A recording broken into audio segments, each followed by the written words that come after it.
So you have been doing outreach, you're trying to get clients, and you finally get a sales call, only for that sales call to just fall apart. The client says no, and now you're back to square one. So I know exactly how that feels. When I started my agency, I struggled for about 6 months to get my first client. So guys, today I'm going to show you exactly why your deals are falling apart before you can actually close them.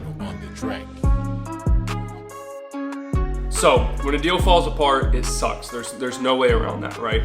But there are really a couple of main reasons why I can guarantee your deals are falling apart if that's the case. So if you're getting people on sales calls and you're getting a pretty good volume of calls, let's say 2 or 3 calls a week is what I think is a healthy volume to continue to scale your agency.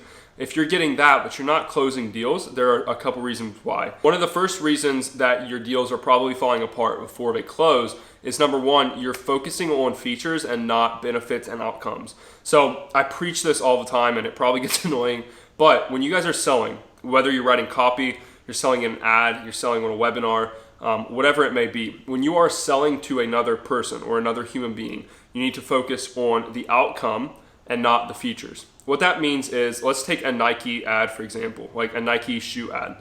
If you look at an ad or let's say a TV commercial from Nike, they don't say, hey, look at how thick our insoles are. They don't say, hey, look how light our shoes are. They do say that in the fine print on a magazine ad or whatever, right? But when you look at a commercial from Nike, what do they really focus on? It's always an athlete doing something amazing. It's focusing on the athletes and it's focusing on greatness, just do it, and everything else that comes along with the Nike brand. You need to do the same thing with your service. So if let's say you're selling webinars like we do. If you're focusing on, hey, we have this really cool follow-up sequence and there's this 3-step funnel and we're gonna write your headlines, people don't care about that, right? That's gonna be another reason that they're not gonna buy. It's because they're not attached to the outcome. However, if I went to somebody, and this is a perfect example, and I said, hey John, look, I know your business is struggling right now. Your coaching business is really struggling. I would like to build you a VSL funnel. I think that's what would allow you to convert your traffic efficiently and actually be able to generate some sales appointments. Your business, like once you have this VSL in place, you're going to be able to actually run paid traffic for the first time, and all this organic traffic that you currently have, you can take advantage of it and fill up your calendar.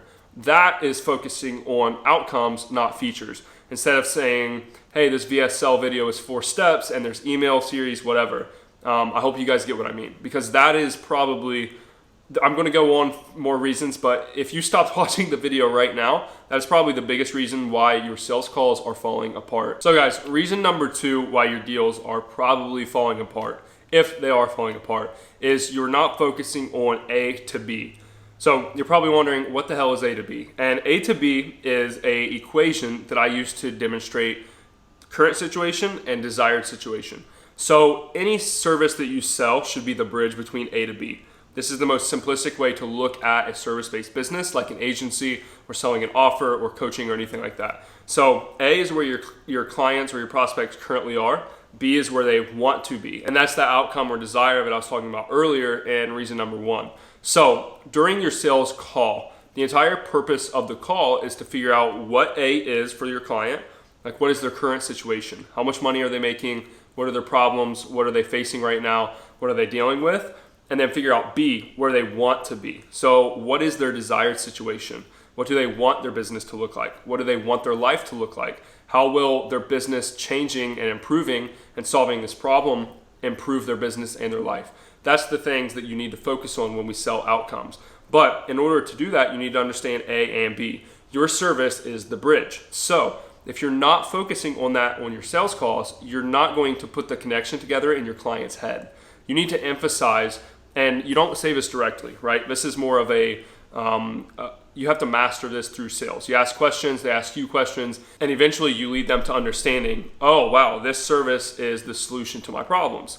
If they're not thinking that by the time you get to where you're about to make your pitch or you make them an actual offer or talk about price, they're not going to buy. They have to be invested and emotionally attached to the outcome of what is about to happen with your service. So in our case, we build webinars, we build sales funnels, and we run paid traffic for our clients. So my bridge from A to B is, there's a couple situations, but let's say, for the sake of example, current situation is they are a coach, and for example, like our client Steven, he's a life coach. He helps people become more productive, enjoy like what they do in their day more and stuff like that. So if like when Steven came to us, he didn't have a way to attract prospects and he didn't have a way to convert prospects, right? So his A, where he currently was, or where he was, because this is past tense now, is no systems. He's working in his business like he is the entire business. There is no systems outside of him.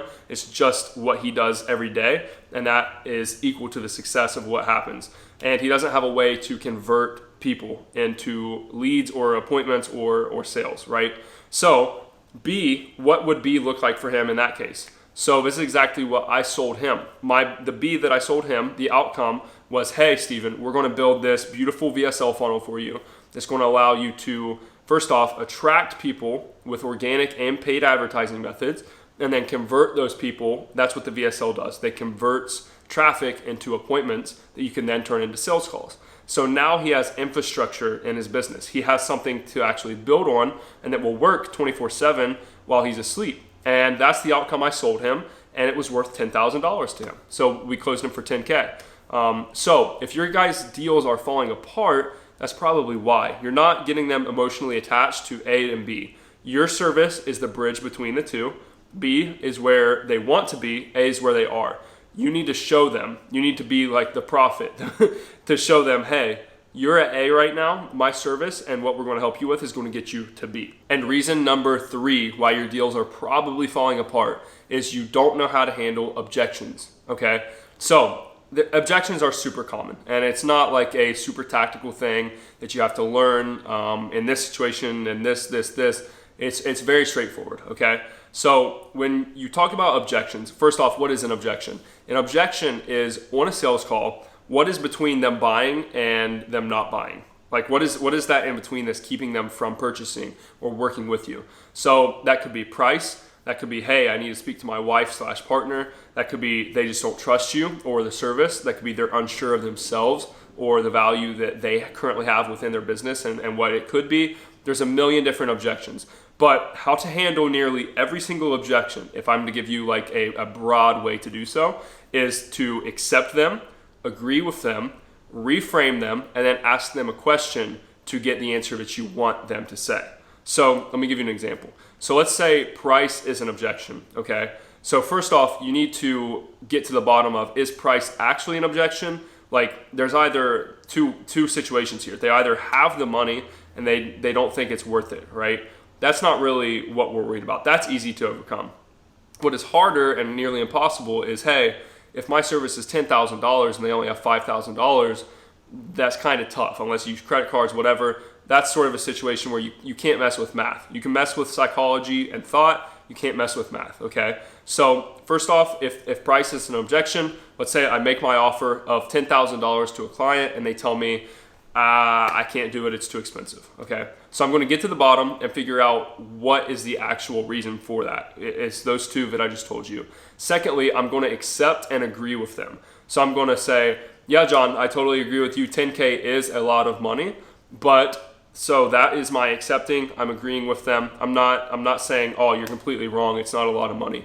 First rule of sales is never disagree with your client or your prospect like openly like that. You can disagree, that's the whole point of reframing, but you don't want to openly say, no, you're wrong. You know what I mean? So you want to be smooth about it. So after you accept and agree with them, you need to reframe their objection. So what this means is you've accepted it, you've agreed with them. Okay, yeah, John, I totally feel you, that is a lot of money, but what is that but you're about to say, right? That's the reframe.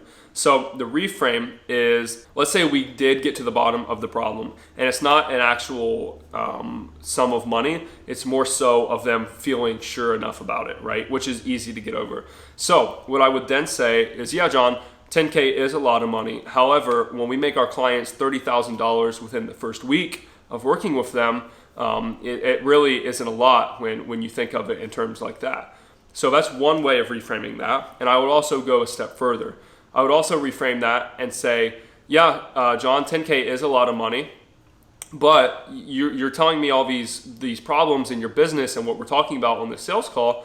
And I have a question for you. What do you think is expensive, whether you're going to pay $10K to solve these problems, which you know is going to make you a lot more money immediately, or do you want to keep dealing and losing money and just having money fall out of your hands rather than invest to fix that problem? So this is another reframe that I like to use when I have a price objection, and that is, okay, this is expensive, but what is the real cost of not doing this? If 10K solves a huge problem in your business, that could be worth 100,000. It could be worth $1 million, right? But if you don't invest that 10K and you're leaving $100,000 on the table, you can see the difference there. And that's what a reframe is. So you accept it, you agree with them, and then you reframe it, and then you ask them a question like that. That ties into the reframe. So yeah, John, I totally agree with you. 10K is a lot of money. However, when we make our clients 30K in the first week, it's very easy to justify, and we get them a great ROI. And then again, then this is where the question comes in. So John, my question for you is really, what is the cost of you not doing this and not getting this done today?